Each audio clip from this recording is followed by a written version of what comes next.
Boa tarde! 12:02 aqui no Rio de Janeiro. Tudo bem com vocês? Eu estou muito bem. Então, hoje eu vou estar fazendo essa leitura da introdução do Quem Pensa Enriquece. Amanhã já vai estar disponível o capítulo 1 lá no meu canal no YouTube, no Clube do Livro da Sandy. E esse clássico maravilhoso do Napoleão Hill. Um exímio pesquisador, escritor, palestrante, etc. Então vamos começar, tá? Sem mais delongas. Introdução. O homem que pensou seu caminho para uma parceria com Thomas A. Edison. Pensamentos são coisas, é verdade. E coisas poderosas quando misturados com determinação de propósito, persistência e desejo ardente de traduzi-los em riqueza ou outros objetos materiais. Há pouco mais de 30 anos, Edwin C. Barnes descobriu como os homens realmente pensam e enriquecem. Sua descoberta não aconteceu de uma sentada. Veio pouco a pouco, começando com o desejo ardente de se tornar parceiro comercial do grande Thomas Edison. Uma das principais características do desejo de Barnes é que era definido. Ele queria trabalhar com Edison, não para ele. Observe com cuidado a descrição de como ele traduziu seu desejo em realidade e você terá melhor compreensão dos 13 princípios que levam à riqueza. Quando esse desejo ou impulso de pensamento surgiu pela primeira vez na sua mente, Barnes não estava em posição de agir. Duas dificuldades apresentavam-se em seu caminho. Ele não conhecia Edison e não tinha dinheiro para pagar o bilhete de trem para Orange, New Jersey. Essas dificuldades seriam suficientes para desencorajar a maioria dos homens de fazer qualquer tentativa de realizar o desejo. Mas o desejo de Barnes não era comum. Ele estava tão determinado a encontrar uma maneira de realizar seu desejo que por fim decidiu viajar em vagão fechado em vez de ser derrotado. Para os não familiarizados, isso significa que ele foi para East Orange em um trem de carga. Barnes se apresentou no laboratório de Edison e anunciou que viera tratar de negócios com o inventor. Anos depois, ao falar da primeira reunião com Barnes, Edison disse: "Ele ficou parado ali na minha frente, parecendo um vagabundo qualquer. Mas havia algo em seu semblante que transmitia a impressão de que estava determinado a conseguir o que buscava. Em anos de experiência com os homens, eu aprendi que, quando o indivíduo realmente deseja algo tão intensamente que está disposto a apostar todo o seu futuro em um único giro da roda a fim de obtê-lo, ele com certeza vencerá." Dei a Barnes a oportunidade que ele pedia, porque vi que ele havia decidido aguardar até conseguir. O desenrolar dos acontecimentos provou que não foi um erro. O que o jovem Barnes disse a Edison naquela ocasião foi muito menos importante do que aquilo que ele pensava. O próprio Edison disse isso. Não foi a aparência do jovem que lhe garantiu um começo no escritório de Edison, pois esta definitivamente estava contra ele. Era o que ele pensava que fez diferença. Se o significado dessa afirmação pudesse ser transmitido a todas as pessoas que além, não haveria necessidade de ler o restante do livro. Barnes não conseguiu sua parceria com Edison na primeira entrevista. conseguiu foi uma chance de trabalhar nos escritórios de Edison com um salário irrisório, fazendo um trabalho que não era importante para Edison, mas muito importante para Barnes, porque ele deu a oportunidade de exibir sua mercadoria, onde seu pretendido parceiro poderia ver. Meses se passaram. Aparentemente, nada aconteceu para concretizar a cobiçada meta que Barnes havia estabelecido em sua mente como objetivo principal definido. Mas algo importante estava acontecendo na mente de Barnes. Ele intensificava constantemente o desejo de se tornar sócio de Edison. Os psicólogos estão certos ao dizer que, quando alguém está realmente pronto para uma coisa, ela aparece. Barnes estava pronto para uma associação comercial com Edison. Além disso, estava determinado a permanecer pronto até conseguir o que buscava. Ele não disse para si mesmo: "Ah, bem, de que adianta? Eu acho que vou mudar de ideia e tentar um emprego de vendedor." Ele disse: "Vim aqui para fazer negócios com Edison e alcançarei esse objetivo, mesmo que leve o resto da vida." Ele falava sério. Que história diferente os homens teriam para contar se apenas adotassem um objetivo definido e o mantivessem até essa meta se tornar uma obsessão que tudo consome. Talvez o jovem Barnes não soubesse disso na época, mas sua determinação de bulldog, amei essa.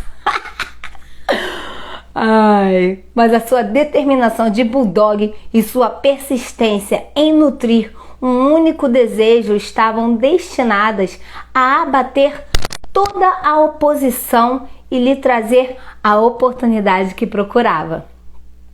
Quando veio a oportunidade, apareceu de forma diferente e de uma direção diferente de que Barnes esperava.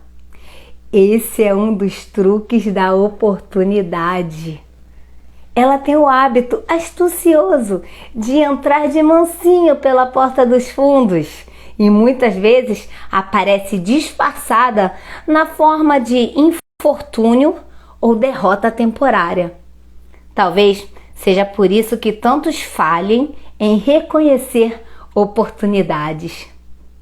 Edison acabara de aperfeiçoar um novo equipamento de escritório, conhecido na época como máquina de digitar Edison, agora Edifone.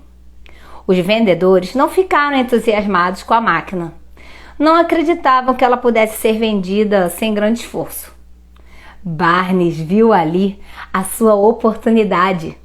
Ela havia se esgueirado em silêncio, escondida em uma máquina de aparência estranha que não interessava a ninguém, exceto Barnes e o inventor. Barnes sabia que poderia vender a máquina de digitar. Sugeriu isso a Edison e prontamente teve sua chance. Ele vendeu a máquina. De fato, vendeu com tanto sucesso que Edison lhe deu um contrato para distribuir e comercializar o equipamento por todo o país. Dessa associação comercial surgiu o slogan feito por Edison e instalado por Barnes. A aliança de negócios está em vigor há mais de 30 anos. Graças a ela, Barnes ficou rico em dinheiro, mas fez algo infinitamente maior. Provou que realmente se pode pensar e enriquecer. Quanto dinheiro em si o desejo original de Barnes lhe rendeu, não tenho como saber. Talvez tenha lhe trazido 2 milhões ou 3 milhões de dólares, mas a quantia, seja qual for, se torna insignificante quando comparada ao patrimônio muito maior que Barnes adquiriu na forma de conhecimento definitivo de que o impulso intangível de pensamento pode ser transmutado em sua contraparte física pela aplicação de princípios conhecidos. Barnes literalmente entrou em uma parceria com o grande Edison pelo pensamento. Ele fez fortuna em pensamento. Ele não tinha nada para começar, exceto a capacidade de saber o que queria e a determinação de alimentar esse desejo até realizá-lo. Barnes não tinha dinheiro para começar. Tinha pouca instrução, não tinha influência, mas tinha iniciativa, fé e vontade de vencer. Com essas forças intangíveis, se tornou o homem número 1 do maior inventor que já existiu. Agora, vamos ver uma situação diferente e estudar um homem que tinha evidências profusas e tangíveis de riqueza, mas a perdeu porque parou a 1 metro do objetivo que buscava. A 3 passos do ouro. Uma das causas mais comuns de fracasso é o hábito de desistir quando se é atingido por uma derrota temporária. Toda pessoa é culpada desse erro uma vez ou outra. Um tio de R.U. Darby foi acometido pela febre do ouro. Darby é esse mesmo sócio do Thomas Edison. Nos tempos da corrida do ouro, foi para o oeste para cavar e enriquecer. Ele nunca ouvira dizer que mais ouro foi extraído do cérebro dos homens do que já foi tirado da terra.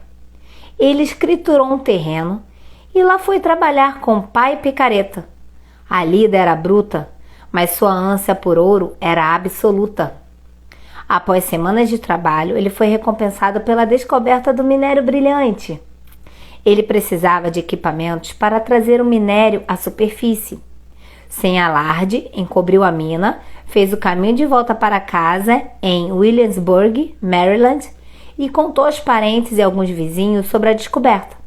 Eles juntaram o dinheiro para as máquinas necessárias e as mandaram de navio. O tio e Darby retomaram o trabalho na mina.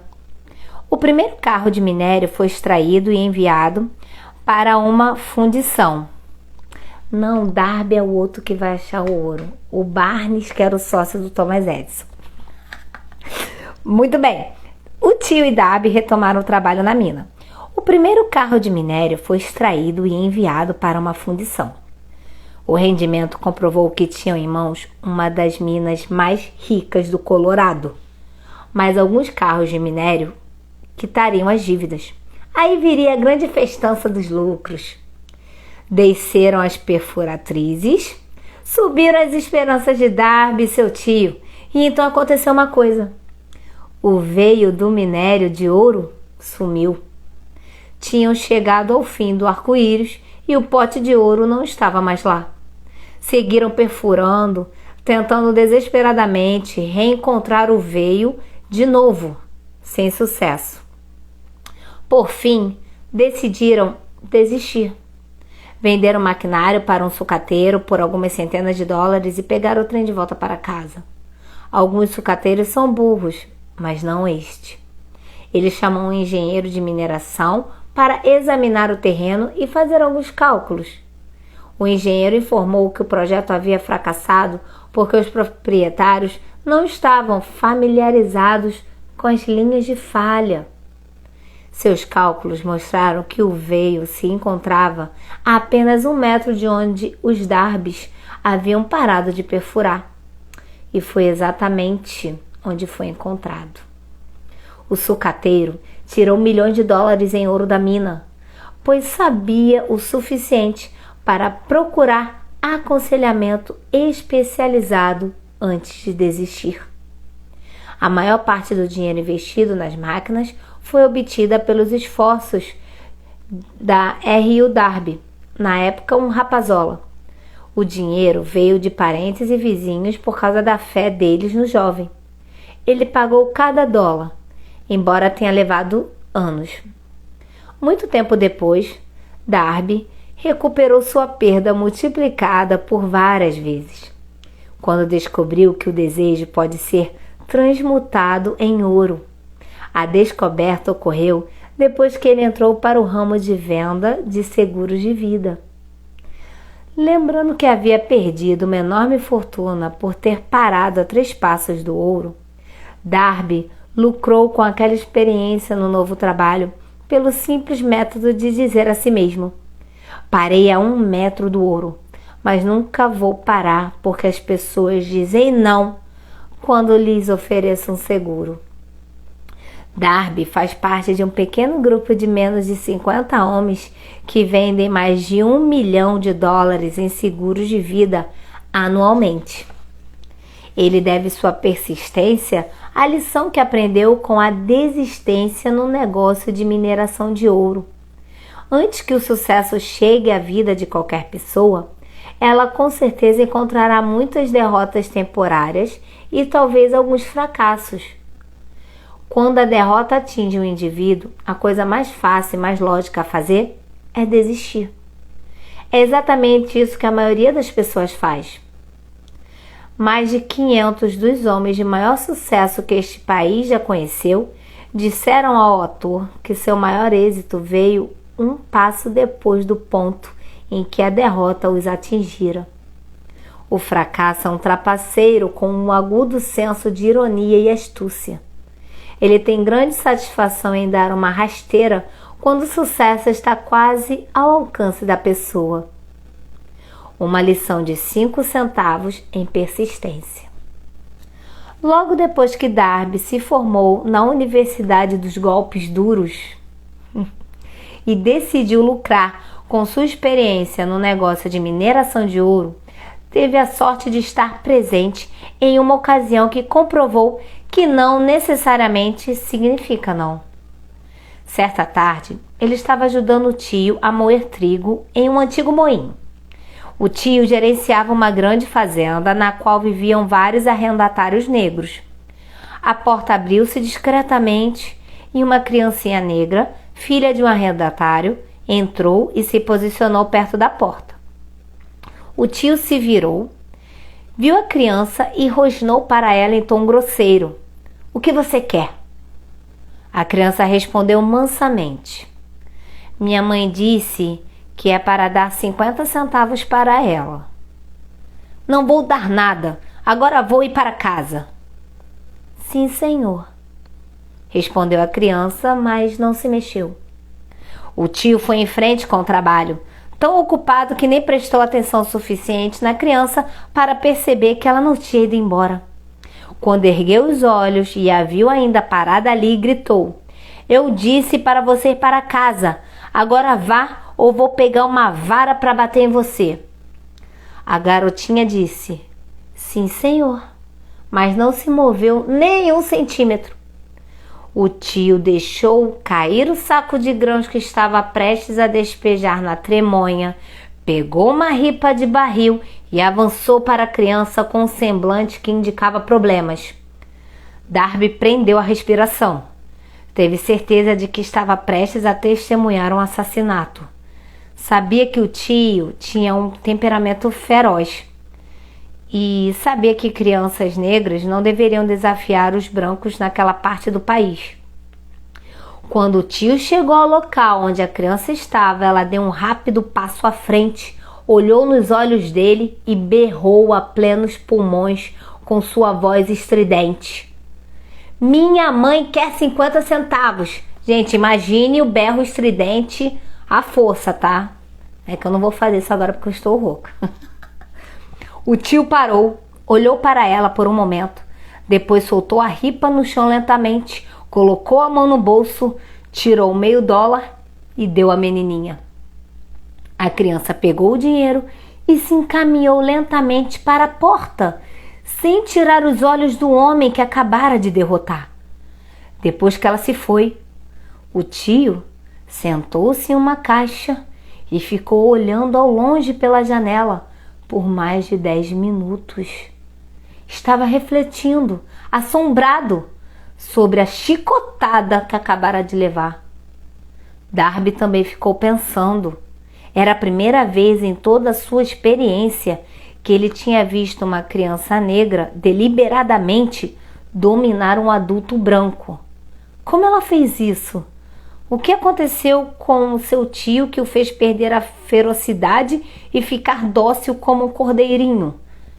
Que estranho poder aquela criança usou que a fez dominar seu superior? Essas e outras perguntas semelhantes surgiram na mente de Darby, mas ele não encontrou a resposta até anos depois, quando me contou a história. Curiosamente, a história dessa experiência em comum foi contada ao autor no antigo moinho, no exato local em que o tio levou a chicotada. Curiosamente também, eu havia dedicado quase um quarto de século ao estudo do poder que permitia a uma criança negra, ignorante e analfabeta derrotar um homem inteligente. Enquanto estávamos lá naquele moinho velho e mofado, Darby repetiu a história da conquista inusitada e terminou perguntando: "O que você acha disso?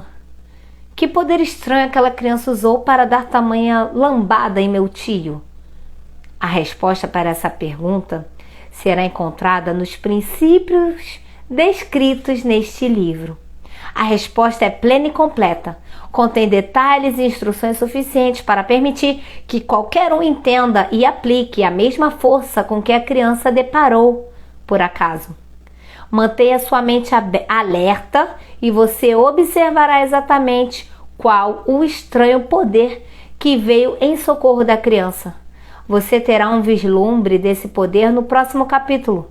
Em algum lugar deste livro você encontrará uma ideia que vai ativar seus poderes receptivos e colocar esse poder irresistível sob o seu comando para o seu benefício. A consciência desse poder pode chegar no primeiro capítulo ou aparecer em sua mente em algum capítulo posterior. Pode vir na forma de uma única ideia, ou pode vir como um plano ou um propósito. Pode fazer com que você volte a experiências passadas de fracasso ou derrota e traga à tona alguma lição com a qual você possa recuperar tudo o que perdeu com a derrota. Depois que escrevi a Darby o poder usado de modo involuntário pela criancinha negra, ele repassou rapidamente seus 30 anos de experiência como vendedor de seguros de vida e reconheceu com franqueza que seu sucesso no setor se devia, em grande parte, à lição que aprendera com a criança. Darby explicou: "Toda vez que um cliente potencial tentava me mandar embora sem comprar, eu via aquela criança lá no antigo moinho, os grandes olhos dela flamejando em desafio, e dizia a mim mesmo: tenho que fazer essa venda. A maior parte de todas as vendas que fiz ocorreu depois de as pessoas dizerem não." Ele lembrou também o erro de ter parado apenas 3 passos do ouro. Mas naquela experiência foi uma bênção disfarçada. Gente, quantas bênçãos disfarçadas, né, nós temos em nossas vidas. Me ensinou a continuar em frente, não importa o quão difícil possa ser. Uma lição que eu precisava aprender antes de ter sucesso em qualquer coisa.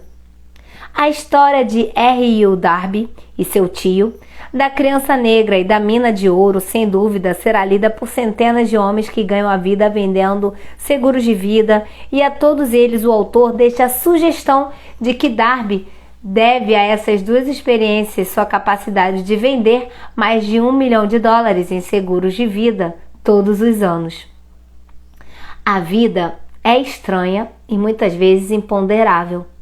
Tanto os sucessos quanto os fracassos têm raízes em experiências simples. As experiências de Darby foram banais e bastante simples, mas continham a resposta para seu destino na vida. Portanto, eram tão importantes para ele quanto a própria vida. Darby lucrou com essas 2 experiências dramáticas porque as analisou e encontrou a lição que ensinavam. Mas e o homem que não tem tempo nem disposição para estudar o fracasso em busca de conhecimento que possa levar ao sucesso? Onde e como ele deve aprender a arte de converter a derrota em trampolim para a oportunidade? Este livro foi escrito em resposta a essas perguntas. A resposta exigiu uma descrição de 13 princípios, mas lembre-se enquanto lê: a resposta que você procura para as perguntas que o levarão a refletir sobre a estranheza da vida podem ser encontradas em sua mente, em alguma ideia, plano ou propósito que possa surgir em sua mente enquanto você lê. Uma boa ideia é tudo de que precisamos para alcançar o sucesso.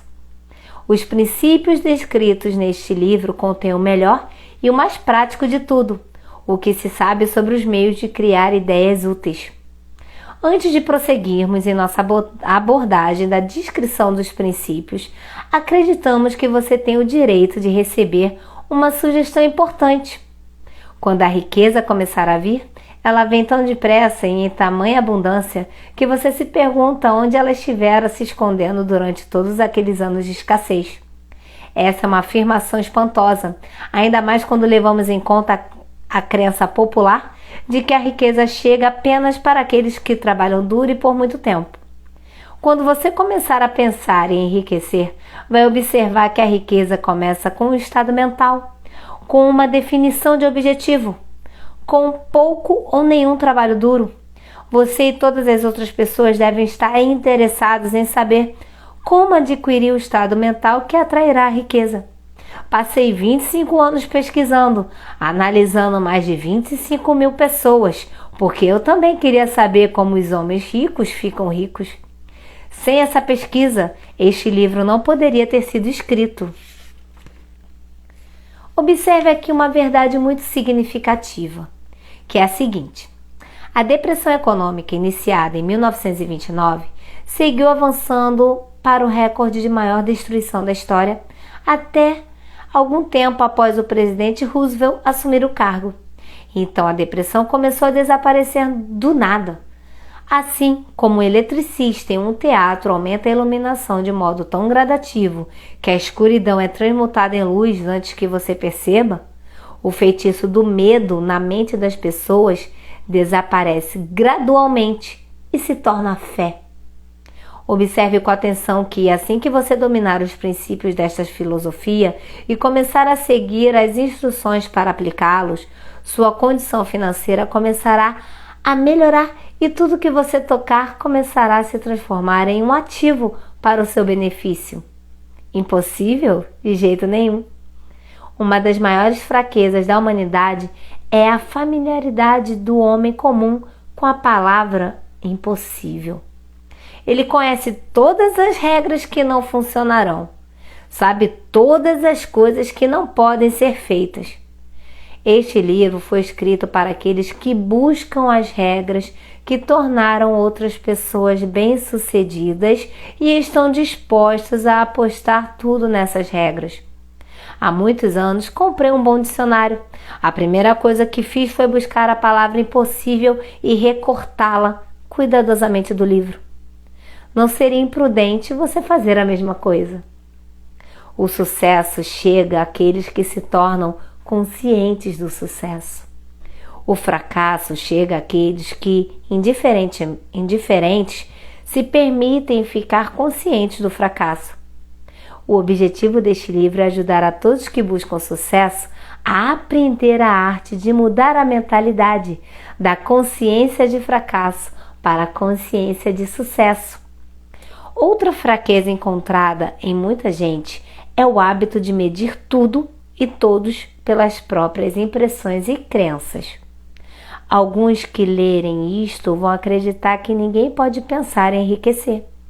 Essas pessoas não conseguem pensar em termos de riqueza porque seus hábitos de pensamento estão impregnados de pobreza, carência, miséria, fracasso e derrota. Essas pessoas infelizes me lembram um chinês proeminente que veio à América para ser educado à moda americana. Ele frequentou a Universidade de Chicago. Um dia, o reitor Harper encontrou o jovem oriental no campus, parou para conversar com ele por alguns minutos e perguntou o que o impressionara como a característica mais notável no povo americano. "Ora", exclamou o chinês, "a inclinação estranha dos olhos. Os olhos de vocês são inclinados." O que dizemos sobre os chineses? Recusamos-nos a acreditar naquilo que não entendemos. Acreditamos totalmente que nossas próprias limitações são a medida adequada das limitações. Claro, os olhos do outro estão inclinados porque não são iguais aos nossos.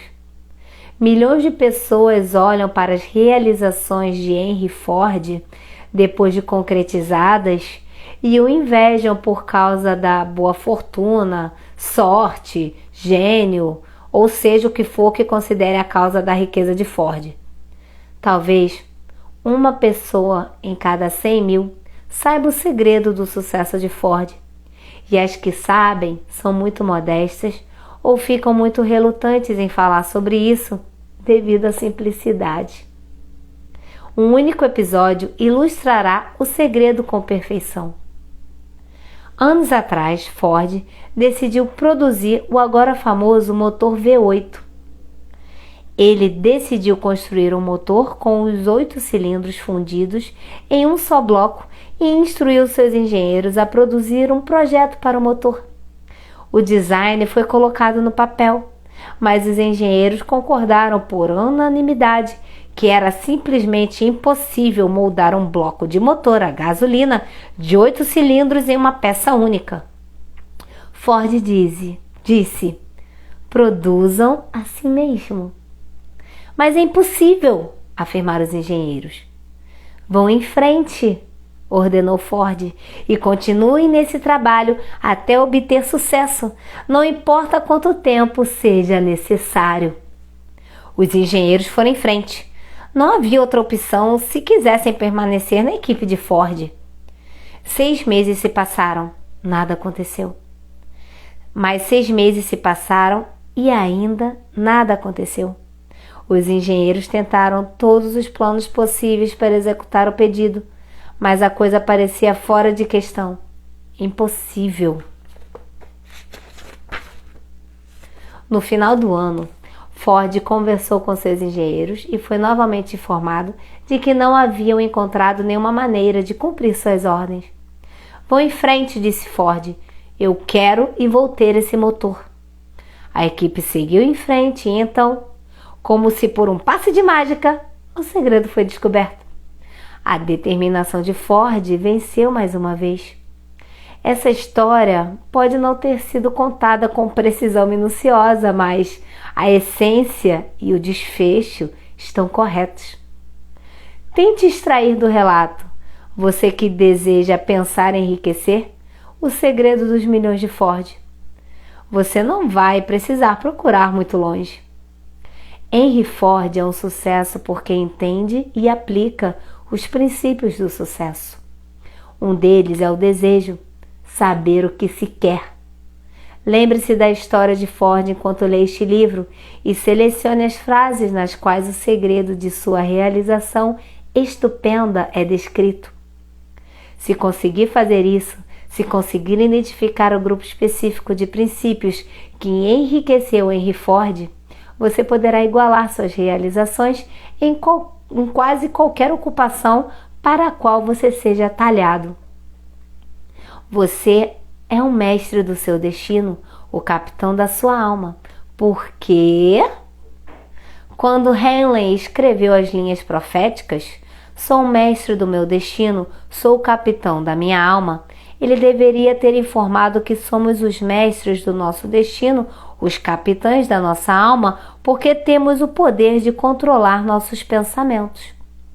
Deveria ter dito que o éter no qual esta pequena terra flutua, no qual nos movemos e existimos, é uma forma de energia que se move a uma taxa de vibração inconcebivelmente alta e que esse éter é preenchido com uma forma de poder universal que se adapta à natureza dos pensamentos que temos em nossa mente e nos influencia de maneira natural a transmutar nossos pensamentos em seu equivalente físico.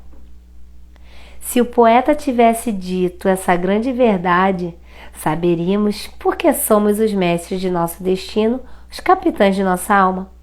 Ele deveria ter dito com grande ênfase que esse poder não tenta discriminar pensamentos destrutivos e pensamentos construtivos, que nos incitará a traduzir pensamentos de pobreza em realidade física com a mesma rapidez com que nos influenciará a agir sobre pensamentos de riqueza.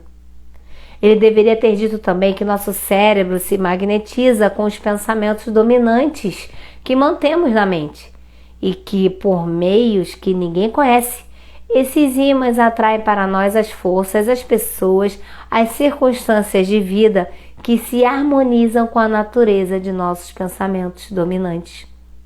Ele deveria ter dito que, antes que possamos acumular riquezas abundantes, devemos magnetizar nossa mente com intenso desejo por riqueza, devemos nos tornar conscientes do dinheiro até que o desejo por dinheiro nos leve a criar planos definidos para adquiri-lo. Porém, sendo poeta e não filósofo, Heinlein se contentou em afirmar uma grande verdade em forma poética, deixando aqueles que o sucederam a interpretar o significado filosófico de suas frases. Pouco a pouco, a verdade se revelou. Agora parece certo que os princípios descritos neste livro contêm o segredo do domínio de nosso destino econômico. Agora estamos prontos para examinar o primeiro desses princípios. Mantenha a mente aberta e lembre-se, enquanto lê, de que os princípios não foram inventados por nenhum homem. Os princípios foram reunidos a partir das experiências de vida de mais de 500 homens que realmente acumularam riqueza em quantidades imensas. Homens que começaram na pobreza, com pouca educação, sem influência. Os princípios funcionaram para esses homens. Você pode colocá-los a funcionar para seu benefício duradouro. Você achará fácil, não difícil, de fazer.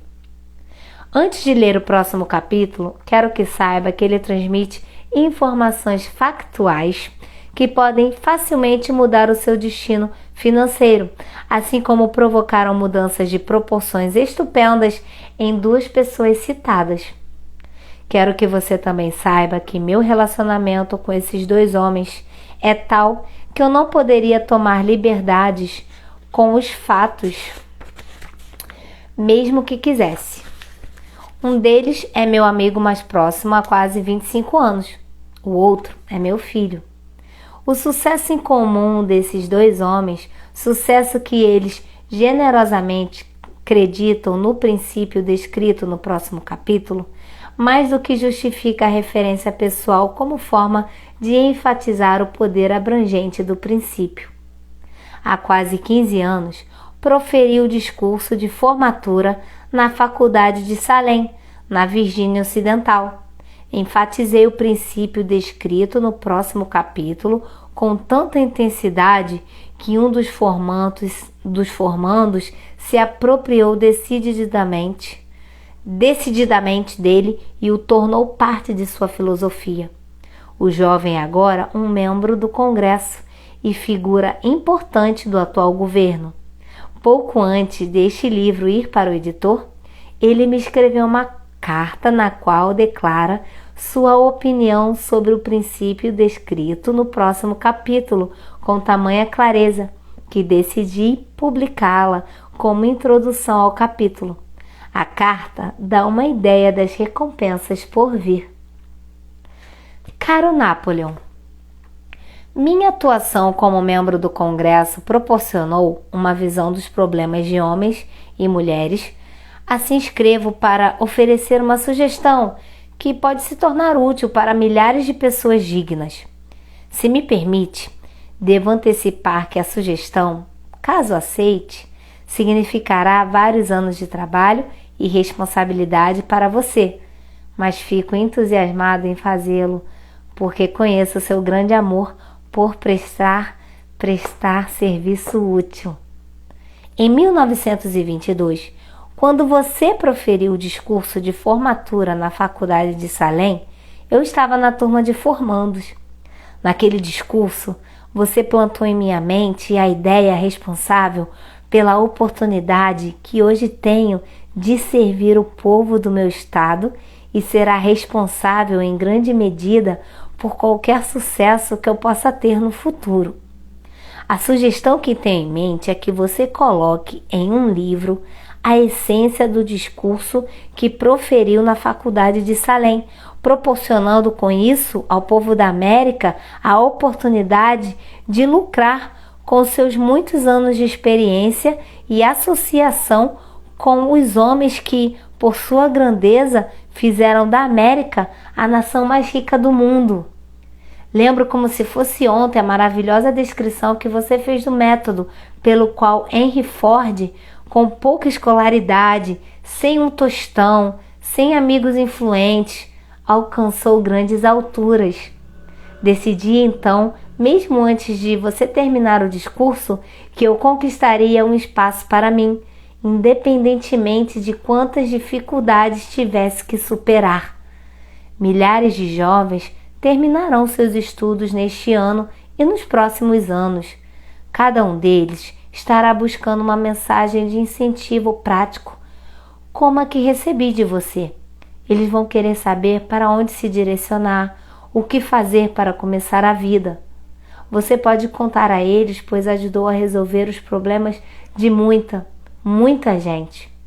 Se existir alguma maneira possível de você prestar esse excelente serviço, permita-me sugerir que inclua em todos os livros um de seus gráficos de análise pessoal para que o leitor tenha o benefício de um autoinventário completo, indicando, como você me indicou anos atrás, exatamente o que está impedindo o sucesso.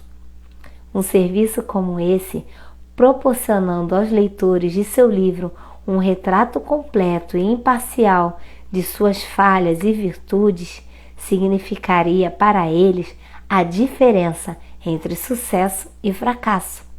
O serviço seria inestimável. Milhões de pessoas enfrentam hoje o problema de voltar ativa devido à depressão. E falo por experiência própria, quando digo que sei que essas pessoas sérias gostariam de ter a oportunidade de lhe contar seus problemas e receber sugestões para a solução. Você conhece os problemas daqueles que enfrentam a necessidade de começar tudo de novo. Existem hoje milhares de pessoas na América que gostariam de saber como converter ideias em dinheiro. Pessoas que precisam começar do zero, sem finanças, e recuperar suas perdas. Se tem alguém que pode ajudá-los, esse alguém é você. Caso publique o livro, gostaria de receber a primeira cópia saída da prensa, autografada por você. Com os melhores e mais sinceros votos, cordialmente, Janice Randolph. Introdução terminada, introdução finish. Amanhã, no YouTube, vai estar o capítulo 1, Desejo, o ponto de partida de toda a realização. Muito obrigada para você que leu comigo essa introdução. Até mais. Tchau, tchau.